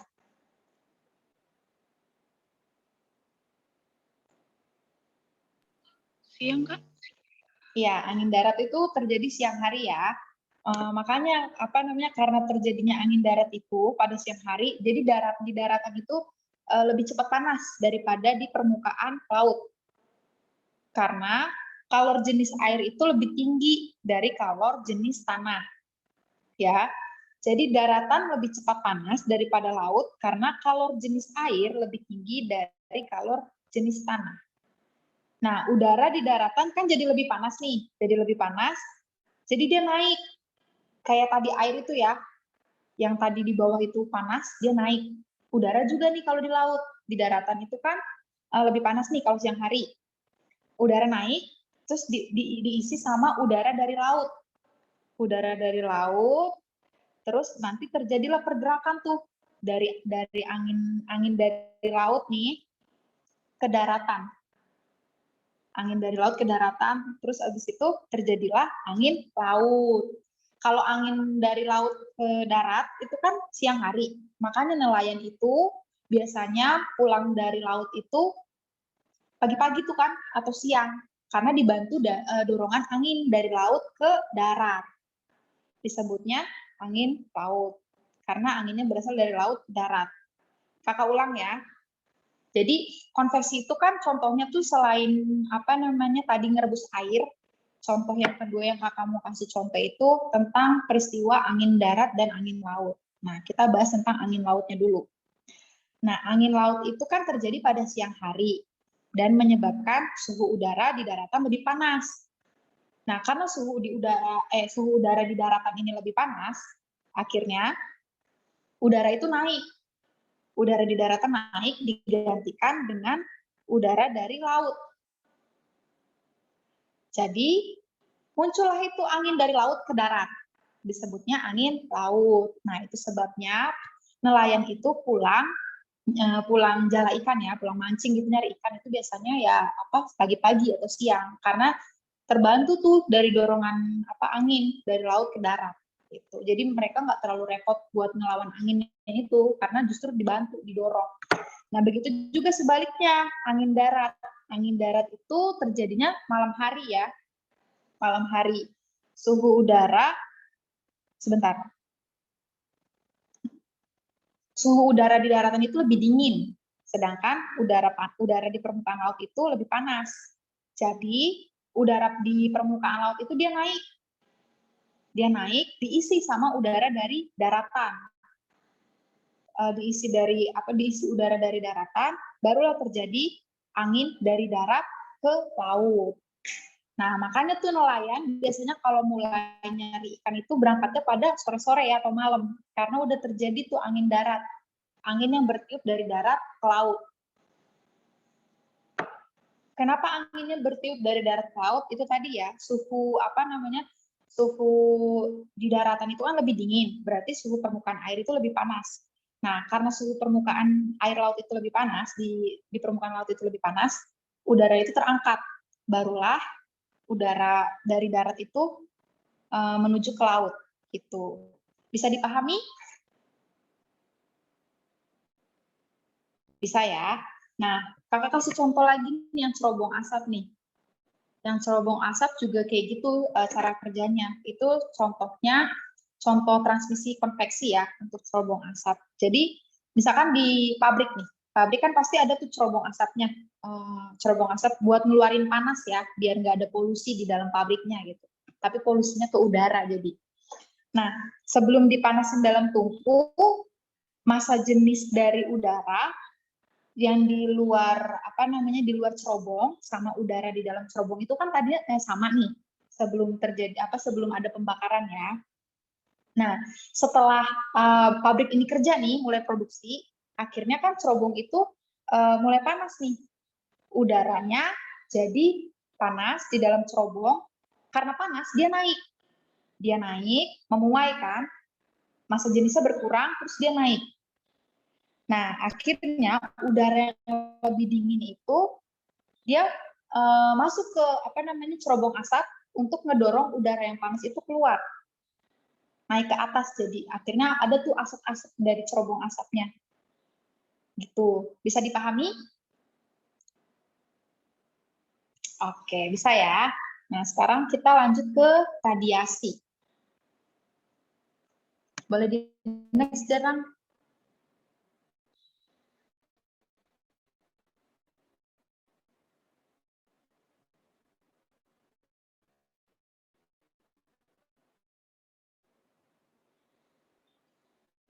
Nah, radiasi ini kan sebuah tanpa adanya suatu penghubung. Jadi dia nih menghantarkan panas, nggak perlu pakai media, nggak perlu pakai apa namanya sarana. Jadi dia langsung aja tuh, contohnya ini sinar matahari ya, sinar matahari, nggak ada apa namanya media penghantar panasnya. Jadi langsung. Terus radiasi terjadi dari benda yang bersuhu tinggi ke benda yang bersuhu rendah. Yang terpisah di dalam ruang, bahkan terjadi di ruang hampa. Nah, kan antara bumi sama apa namanya matahari itu kan ada ruang hampanya kan. Tapi transmisi kalor secara radiasi ini bisa terjadi walaupun di ruang hampa. Contohnya itu tadi, ketika kita bisa merasakan panas matahari yang menyinari bumi. Kayak puisi. Kita bisa ngerasain panas matahari yang dipancarkan sama matahari. Itu terjadi walaupun dia cahaya matahari ini melewati ruang hampa udara itu ya. Kan dari apa namanya matahari ke bumi itu kan luar angkasa kan hampa udara ya. Nah, selanjutnya proses perpindahan kalor ini tanpa melalui media perantara itu ya. Kalau radiasi ini dia nggak pakai perantara, langsung bisa kalor secara radiasi adalah perpindahan kalor dan bentuk gelombang elektromagnetik. Nah, maksudnya gimana? Jadi, cahaya matahari itu termasuk dalam contoh gelombang elektromagnetik. Apa yang dimaksud dengan gelombang elektromagnetik? Gelombang elektromagnetik itu adalah gelombang yang dia tuh nggak membutuhkan medium atau perantara. Jadi tadi kan matahari tuh dia kalau mau menyinari bumi itu kan nggak perlu ada perantara kan, dia masuk ke gelombang elektromagnetik, sinar UV atau ultraviolet. Sinar UV sebenarnya bukan mataharinya sih, sinar ultravioletnya itu yang termasuk dalam gelombang elektromagnetik. Nah, sinar ultraviolet itu bisa didapatkan dari cahaya matahari, maksudnya gitu. Nah, kakak mau tanya nih, ini ada hubungannya sama radiasi. Kalian pernah nggak di tempat panas nih di pantai pakai baju warnanya gelap, warna hitam? Terus apa rasanya? Lebih panas, Kak. Ya, lebih panas ya. Ketimbang pakai baju yang warnanya ngejreng, warna kuning stabilo gitu. Atau hijau stabilo gitu kan, pasti lebih terasa panas kalau pakai baju hitam ya. Nah, ternyata ada penjelasannya nih dari transmisi kalor secara radiasi. Jadi, semakin gelap benda yang terasa panas, maka semakin besar pula kalor yang diradiasikan atau yang dipancarkan ke lingkungannya. Nah, kalau semakin gelap benda yang terasa dingin, maka semakin besar juga kalor yang diterima dari lingkungannya.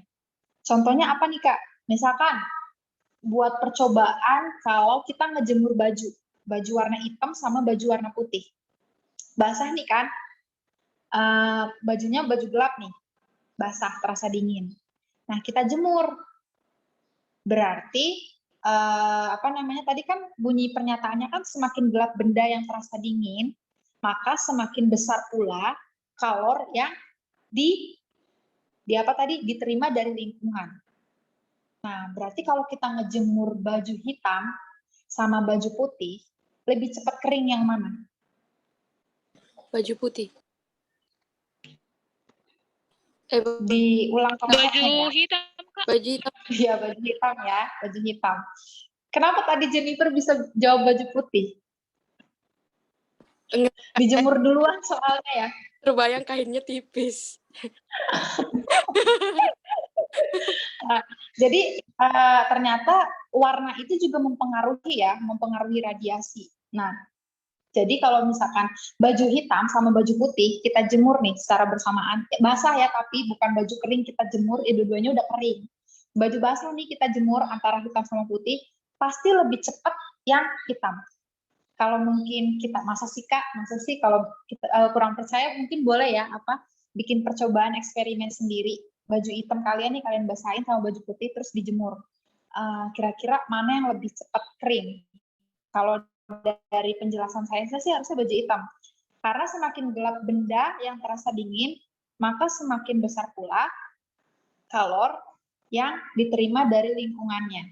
Nah, kalor yang diterima dari sinar matahari itu diserap sama baju yang warna hitam ini. Gitu.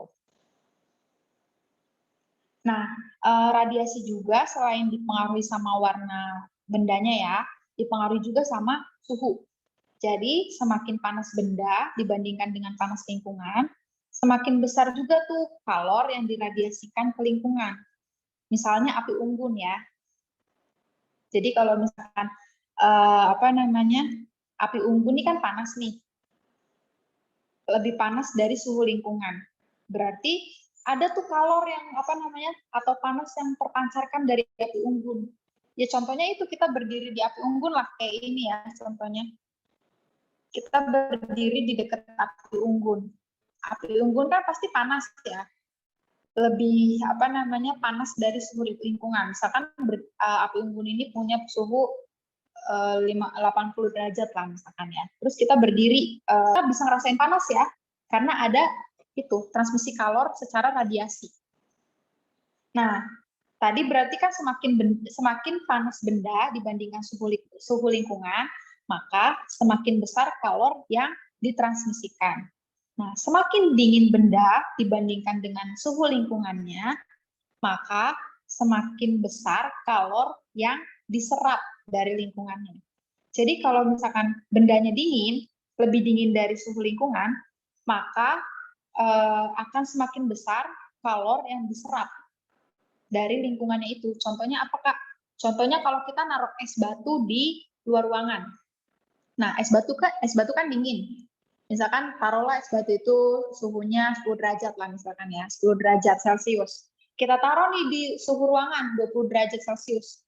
Berarti kan suhunya tuh lebih dingin daripada suhu ruangan atau suhu lingkungan.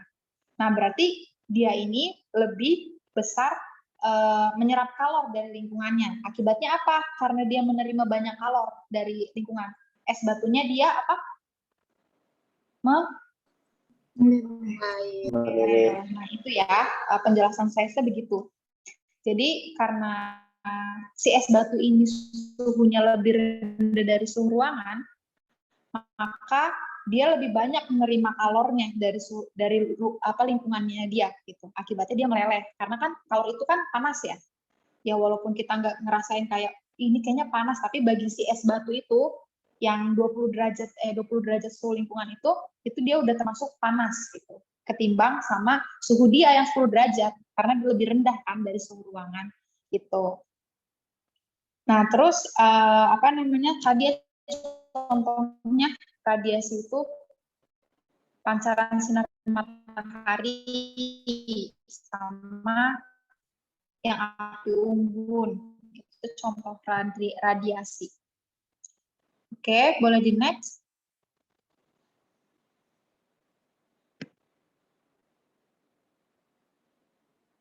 Next lagi.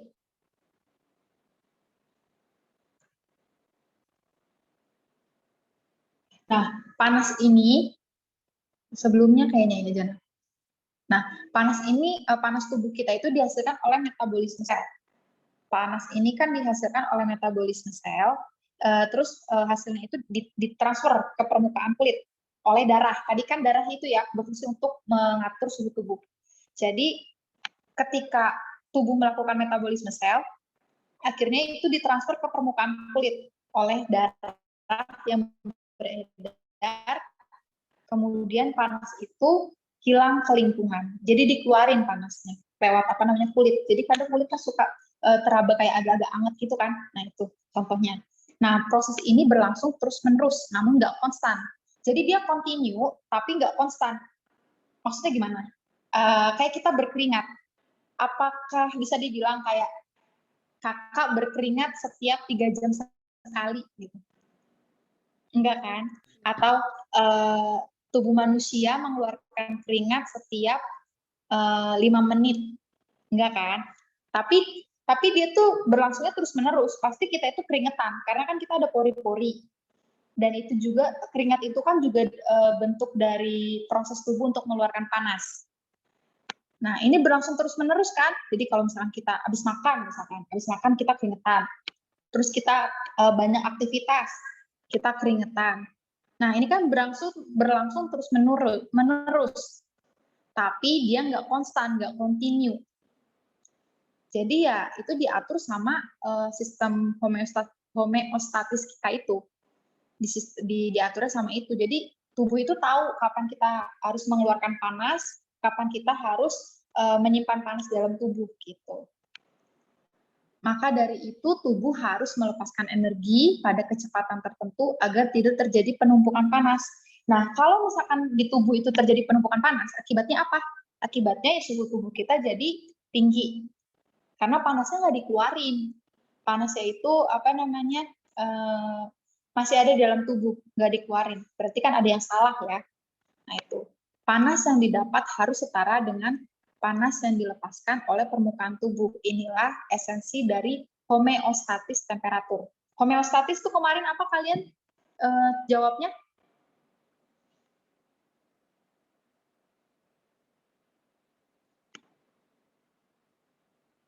Apa homeostatis? Homeostatis adalah suatu proses pemeliharaan stabilitas dan adaptasi terhadap kondisi lingkungan sekitar yang terjadi secara terus-menerus. Ya, benar ya. Jadi definisinya banyak kalau homeostatis, tapi intinya itu ya yang tadi jarang bilang itu udah benar. Jadi itu prosesnya otomatis yang dilakukan sama makhluk hidup, sama manusia, untuk mempertahankan kondisinya agar dapat berfungsi normal. Nah, jadi tubuh itu penting untuk mempertahankan homeostatisnya. Jadi biar organ yang satu kerjanya itu sinkron sama organ yang lain gitu. Jadi misalkan gini, kalau kita minum banyak, minum air, pasti kan otomatis ada dua kemungkinan. Kita berkeringat atau kita jadi mengeluarkan urin. Kalau misalkan kita habis minum nih, kakak habis minum, suhu di ruangan tuh panas, kakak habis olahraga panasnya. Berarti kan kakak minum, terus air yang keluar atau panas-panas yang keluar itu kan keluar lewat ini ya, keringat berarti. Nah, tapi kalau misalkan suhu ruangannya dingin, kakak banyak minum, itu keluarnya lewat urin. Gitu ya. Nah, itu jadi mereka tuh organ yang satu sama dengan yang lain itu saling bekerja sama untuk mempertahankan keadaan normal tubuh gitu. Makanya kita bisa sehat itu karena homeostatis kita tuh seimbang, berjalan dengan baik. Kalau misalnya kita sakit, berarti ada yang nggak normal dari tubuh atau ada kesalahan gitu. Jadi homeostatisnya itu berjalan tidak normal atau ada yang terganggu. Satu organnya mungkin, begitu ya untuk mudah dipahaminya. Lalu kakak mau bahas tentang metabolisme sel dulu deh. Metabolisme sel itu bisa kita pahami sebagai proses tubuh mencerna, mengelola zat-zat yang kita dapat dari makanan untuk dibentuk jadi energi. Nah, jadi ketika tubuh melakukan metabolisme sel atau mencerna ataupun ketika tubuh menyerap zat-zat itu, ternyata itu juga mengakibatkan atau menimbulkan adanya panas di tubuh gitu. Nah, kalau respirasi seluler itu sama, cuman kalau metabolisme sel itu kan ini mencerna zat-zat makanan jadi energi. Respirasi sel juga sama, tapi dia reaksi pemecahan glukosa untuk mendapatkan energi dalam bentuk ATP. Masih ingat ATP itu ya, yang adenosin trifosfat. Itu sama-sama energi, cuman beda namanya aja gitu. Metabolisme sel itu proses tubuh ketika mencerna ataupun mengelola zat gizi atau zat makanan untuk dijadikan energi. Kalau respirasi seluler itu proses pemecahan glukosa untuk menjadikannya energi dalam bentuk ATP atau adenosin trifosfat. Nah, boleh di next.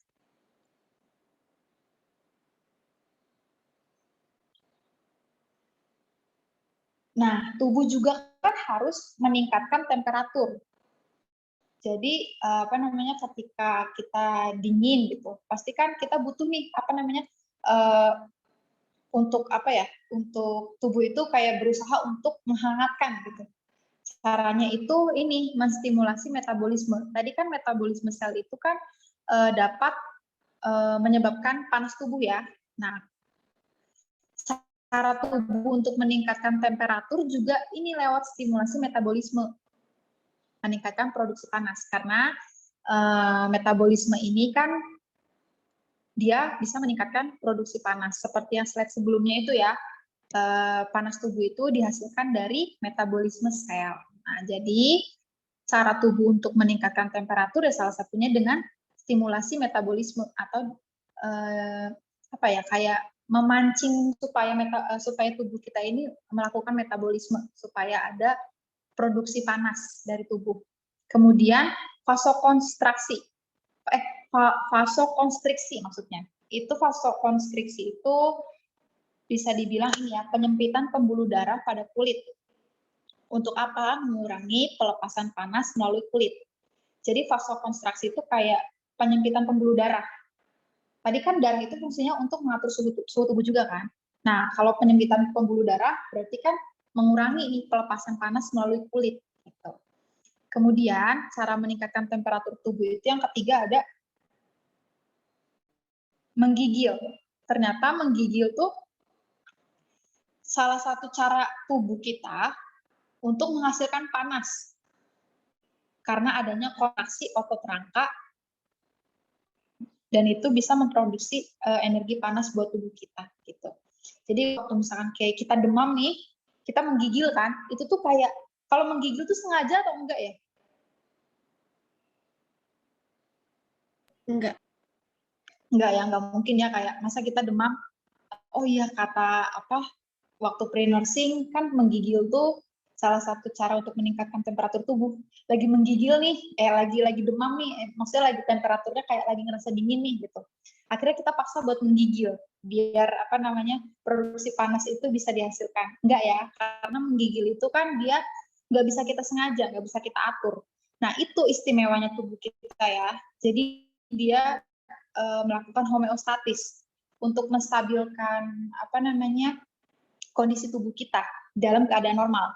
Jadi ketika kita merasa dingin, temperatur tubuh kita tuh ada di bawah batas normal gitu. Kita dingin, kita otomatis menggigil. Nah, menggigil ini sebagai cara atau bentuk reaksi tubuh kita untuk menghasilkan atau memproduksikan energi panas lewat kontraksi antar otot rangka. Oke, bisa dipahami ya. Selanjutnya,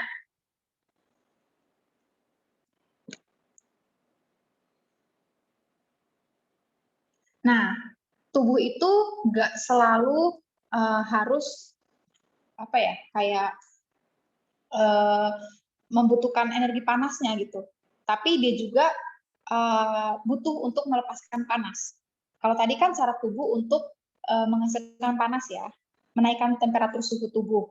Tapi tubuh juga sewaktu-waktu perlu untuk melepaskan panas. Caranya gimana? Ini vasodilatasi. Kalau tadi vasokonstriksi, ini kebalikannya, vasodilatasi. Kalau vasokonstriksi itu kan penyempitan pembuluh darah atau memperkecil pembuluh darah itu ya, pengecilan pembuluh darah. Kalau vasodilatasi, karena kita mau ngelepas panas, vasodilatasi ini bisa didefinisikan sebagai pelebaran pembuluh darah pada kulit supaya pelepasan panas melalui kulit itu bisa ditingkatkan.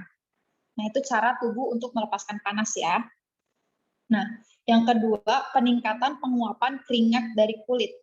Nah, tadi yang kakak bilang, kalau kita berkeringat itu juga salah satu respon tubuh untuk mengeluarkan panas. Kayak kita habis olahraga nih, kita habis olahraga, tubuh itu kan panas kan.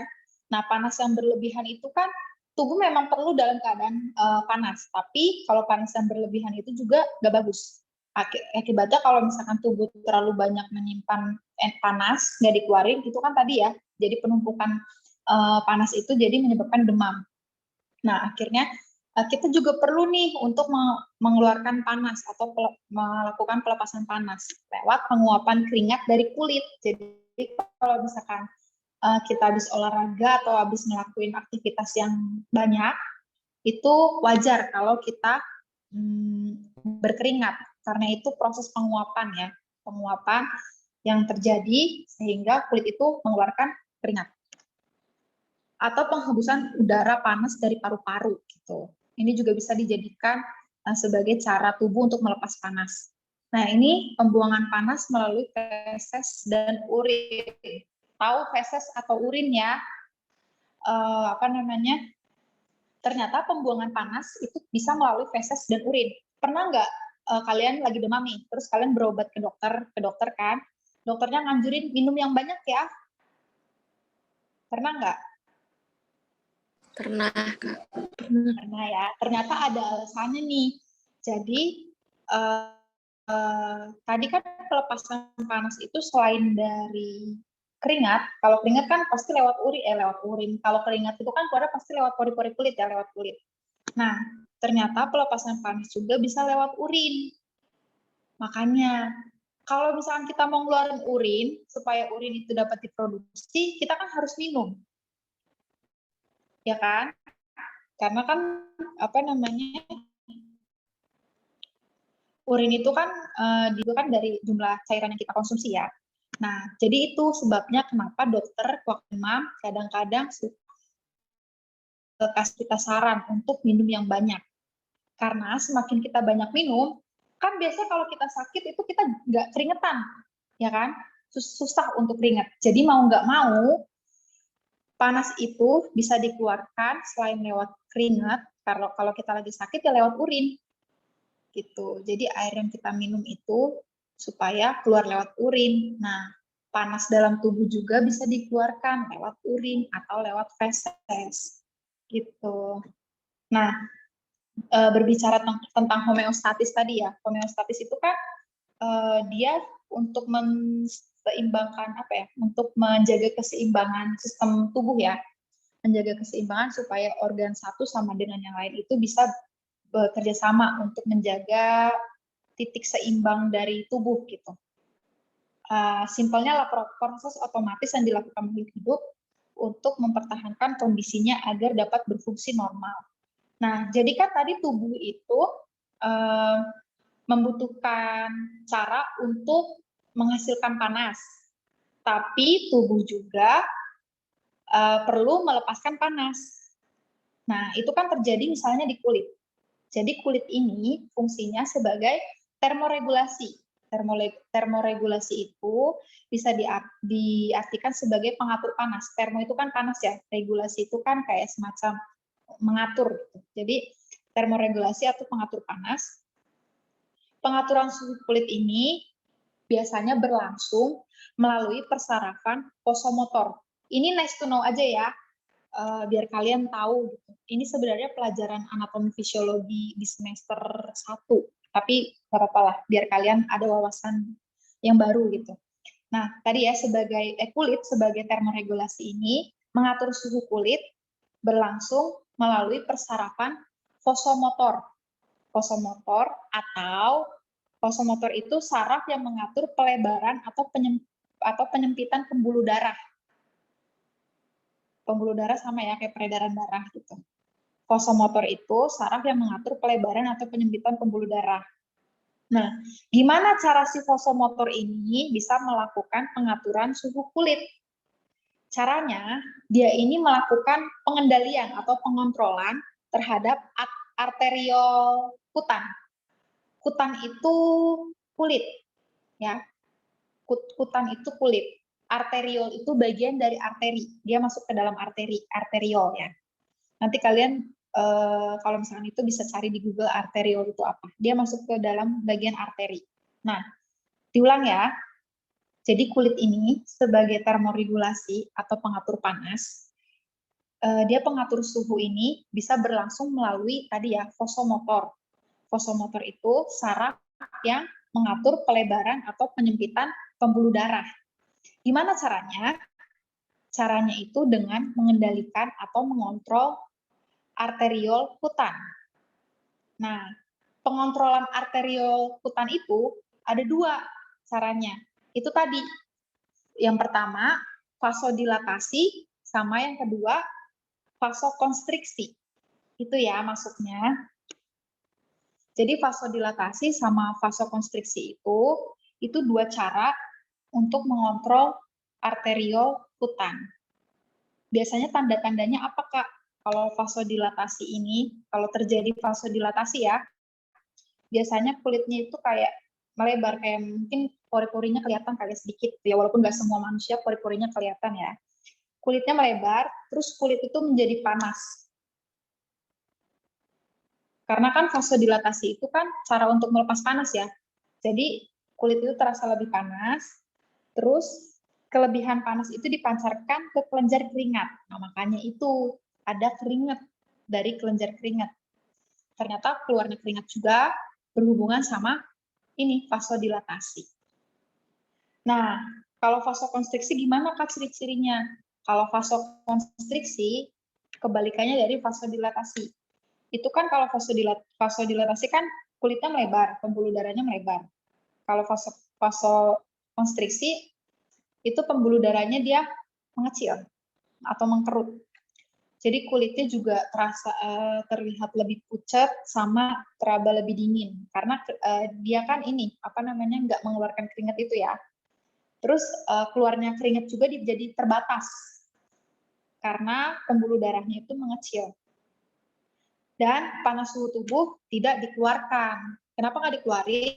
Karena tubuh kita sedang membutuhkan memerlukan peningkatan panas atau perlu untuk suhu tubuh kita itu panasnya perlu ditingkatkan. Jadi terjadilah vasokonstriksi untuk mengurangi panas yang keluar dari tubuh. Oke, next.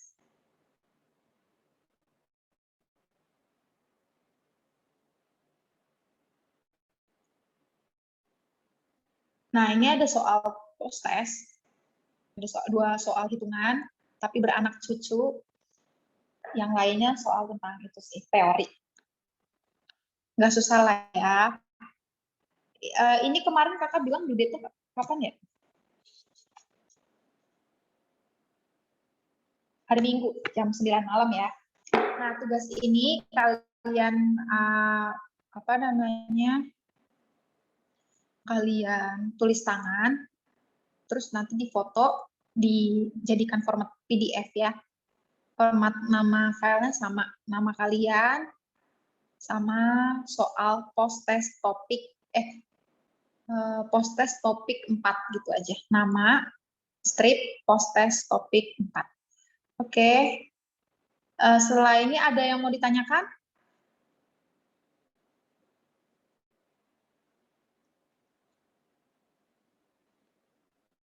Ada yang kurang jelas dari penjelasan kakak? Atau tadi yang lagi nyatet ketinggalan nggak? Itu kayak yang di arteriokutan tadi Kak, minta penjelasan ulang lagi Kak. Oh ya, jadi kan kalau misalkan regulasi panas itu kan berhubungan selain sama darah itu kan pas sama kulit ya. Kulit ini, darah itu sebagai pengatur suhu. Nah, kulit juga sebagai termogulasi atau pengatur panas. Pengaturan suhu kulit ini dapat berlangsung lewat persyarafan vasomotor. Persyarafan vasomotor itu saraf yang mengatur pelebaran atau penyempitan pembuluh darah. Caranya gimana? Caranya dengan mengontrol arteriol kutan. Kutan itu kulit ya, arteriol itu arteri, jadi dia masuk dalam pembuluh darah. Nah, pengontrolan arteriol kutan itu ada dua cara. Yang tadi, vasokonstriksi sama vasodilatasi gitu. Jadi ketika tubuh memerlukan produksi panas, yang bekerja berarti apa? Cara vasodilatasi atau vasokonstriksi? Yang apa, Kak? Kalau misalkan tubuh kita itu perlu produksi panas. Dia perlu untuk meningkatkan panas ya, tubuh kita. Nah, berarti yang bekerja itu vasodilatasi atau vasokonstriksi? Vasokonstriksi, Kak. Konstriksi, Kak. Ya, karena itu kan memperkecil pembuluh darah itu ya, memperkecil pembuluh darah dan munculnya keringat juga jadi dibatasi. Jadi menghambat untuk keluarnya panas karena tubuh kita lagi butuh peningkatan temperatur panas gitu. Begitu juga sebaliknya, kalau tubuh kita terlalu banyak panas, berarti arteriol kutan ini mengontrol dengan cara melakukan vasodilatasi atau dengan cara memperlebar pembuluh darah. Terus ciri-cirinya kulitnya kita jadi lebih panas. Kemudian kelebihan panas itu dipancarkan lewat kelenjar keringat, jadi berupa keringat keluarnya karena tubuh kita harus mengeluarkan panas yang berlebihan itu. Gitu. Jelas, Jana? Jelas, Kak. Oke, ada lagi yang mau ditanyakan?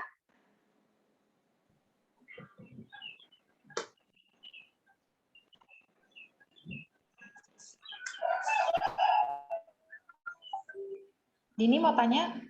Kak, bisa nanya soal yang untuk hari Senin yang ujian, itu per bab diambil berapa soal ya, Kak? Oke, nggak apa-apa nih. Ini udah mau masuk waktu istirahat kalian, tapi nggak apa-apa ya. Akan minta waktu sedikit ya. Nah, jadi petunjuk dari CM Akademik ya. Kakak semalam dikasih info.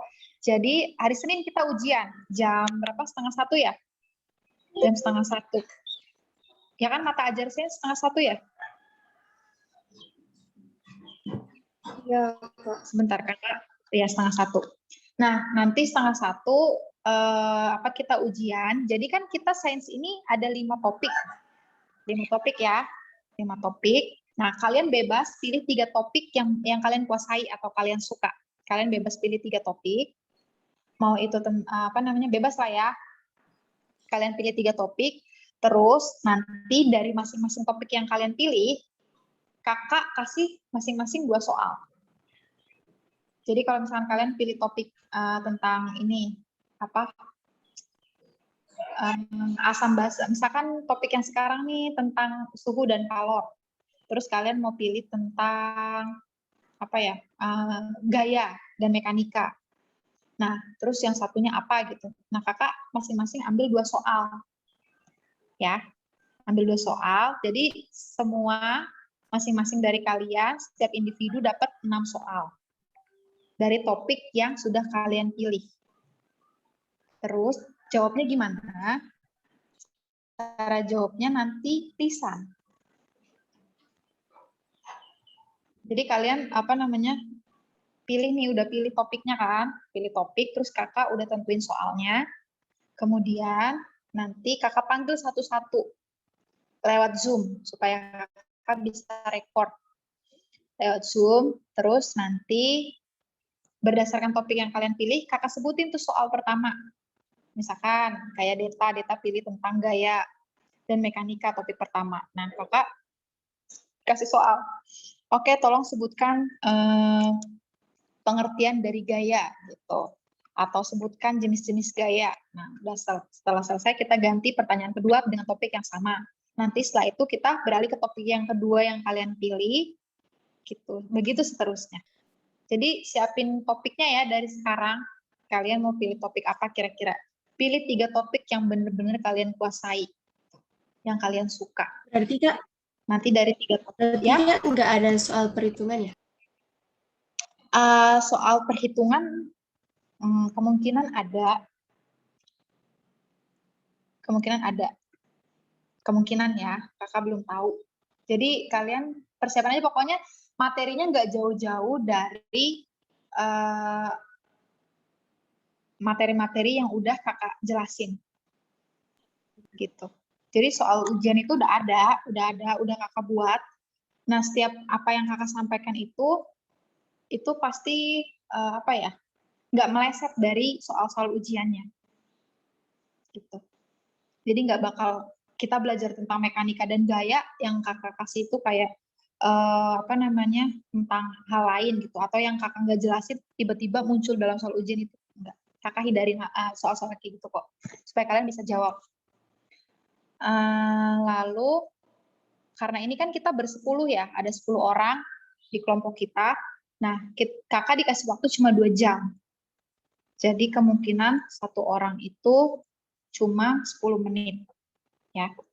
10 menit. Jadi gunakan waktu semaksimal mungkin dan persiapkan materi-materinya, kalian hatamin gitu. Nah, kalau misalkan ada yang masih bingung, masih ragu, ini bener nggak ya? Gitu. Kalian boleh tanya kapanpun, jam berapapun. Kalau kakak on WA pasti kakak jawab. Oke, ada pertanyaan? Cukup bisa dipahami ya untuk materi tentang suhu dan kalor?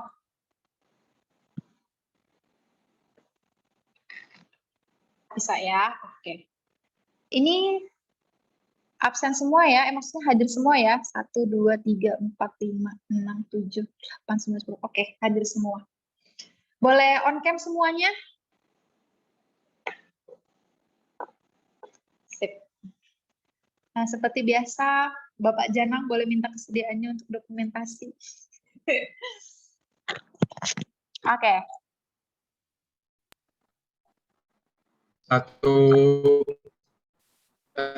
Tunggu, siap-siap dulu. Oh ya. 1, 2, 3. Saya salah pencet. Lagi. 1, 2, 3. Lagi. Oke. Sekarang gaya kompak ya, gaya kompak begini. Oke. Oke, yuk. Salam 2 jari ya. 1, 2, 3. Lagi, Kak. Itu salah pencet tadi, Kak. Oke, sudah cukup. Udah 2 kan? Oh, salah pencet. Jangan kayaknya 1, ngerjain ya. 2, 3. Ya, sudah, Kak. Oke, terima kasih. Oke, kalian boleh istirahat. Ini udah aku korupsi 5 menit waktu kalian istirahat nih soalnya. Oke, kita berdoa dulu. Minta tolong kesediaan dari siapa ya? Jennifer belum ya? Oke, Jennifer ya. Jessica, gimana Jessica keadaannya? Udah sembuh? Udah lebih baik? Iya Kak, udah. Oke, ya. Kita tetap doain Jessica ya, biar keadaannya benar-benar fit, pulih, biar nanti hari Senin dia bisa ikut ujian dengan maksimal. Oke, yuk. Minta tolong ya Jennifer. Ya Kak. Teman-teman, mari kita satu di dalam doa. Tuhan Yesus, terima kasih karena Engkau sudah memberikan penyertaan-Mu sampai saat ini, sehingga kami sudah menyelesaikan tutoring sains pada hari ini. Berkati juga buat Kak Iyo yang udah mengajarkan kami, berkati juga kami yang diajarkan, agar kami bisa paham dan mengerti nantinya. Berkati juga buat ujian nanti hari Senin, biarlah kami bisa diberikan hasil yang terbaik. Berkati juga teman kami Jessica, biarlah Engkau terus berikan kesehatan, kekuatan, agar dia bisa mengikuti ujian pada hari Senin. Berkati juga kami, biarlah Engkau tetap menyertai kemanapun kami pergi dan berada. Berkati aktivitas kami setelah ini, biarlah selalu dalam perlindungan-Mu. Tuhan Yesus, inilah doa kami, alaskan dalam nama Tuhan Yesus Kristus, kami sudah berdoa dan mengucap syukur. Haleluya, amin. Terima kasih Jennifer. Oke, boleh live ya. Terima kasih. Terima kasih, hari ini. Kak. Terima Sampai kasih, Kak. ketemu di topik terakhir. Terima kasih Kak. Terima kasih Kak. Sama-sama.